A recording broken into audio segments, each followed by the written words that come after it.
Saudara, ketika kita melihat ada pohon di pinggir sungai, kita berpikir pasti pohon itu akan tumbuh dengan baik. Daunnya hijau dan pastinya berbuah.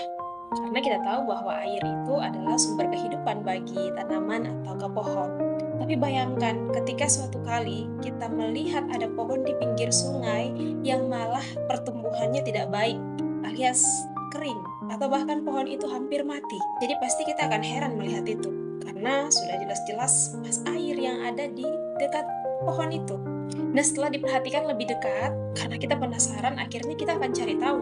Dan ternyata letak permasalahannya adalah akarnya tidak mengarah ke sungai. Akarnya itu justru mengarah atau menyebar ke tanah-tanah yang kering. Jadi air yang begitu dekat dengan pohon itu tidak pernah benar-benar terserap oleh pohon tersebut. Nah, teman-teman, ini adalah gambaran yang sangat mirip dengan kehidupan kita, yang mana kita dekat dengan sungai rohani itu, tapi kita tetap kering.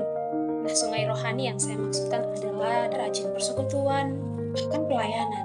Tapi hidup ternyata masih rasa-rasa kering dan kurang sukacita, kurang damai, dan buah rohani juga jarang terlihat. Nah, Nabi Yeremia pernah menuliskan ini, yaitu Yeremia pasal 17 ayatnya yang ke-7 sampai ayatnya ke-8. Dia berkata begini, "Diberkatilah orang yang mengandalkan Tuhan, yang menaruh harapannya pada Tuhan. Ia akan seperti pohon yang ditanam di tepi air, yang merampatkan akar-akarnya ke tepi batang air, dan yang tidak mengalami datangnya panas terik, yang daunnya tetap hijau, yang tidak khawatir dalam tahun kering, dan yang tidak berhenti menghasilkan buah." Jadi salah satu alasan kenapa kita tetap kering padahal kita berada di dekat sungai rohani itu adalah ternyata kita tidak benar-benar mendekatkan diri dengan Tuhan, tidak benar-benar mengandalkan Tuhan dalam seluruh kehidupan kita, dan melakukan itu hanya sekedar menjadi rutinitas kita.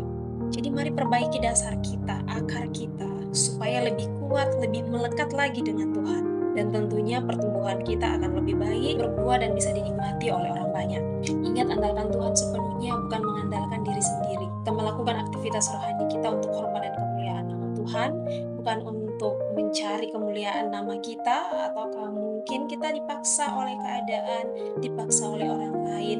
Tapi mari kita betul-betul memberi diri untuk lebih dekat dengan Tuhan. Kita harus benar-benar melekat dengan Tuhan. Nah, persamaan kita dengan semua manusia adalah sama-sama akan mengalami masalah, namun perbedaannya terletak pada cara kita menyikapi masalah tersebut. Dan itu tergantung pada bagaimana kedekatan kita dengan Tuhan. Ketika kita benar-benar mengandalkan Tuhan, mendekat dengan Tuhan, pasti ketika menghadapi masalah, kita akan lebih tenang dibandingkan orang yang tidak mengandalkan Tuhan. Orang yang tidak mengandalkan Tuhan dalam hidupnya, tidak menaruh harapannya kepada Tuhan, saat menghadapi masalah, masalah itu bisa saja menghancurkan hidupnya.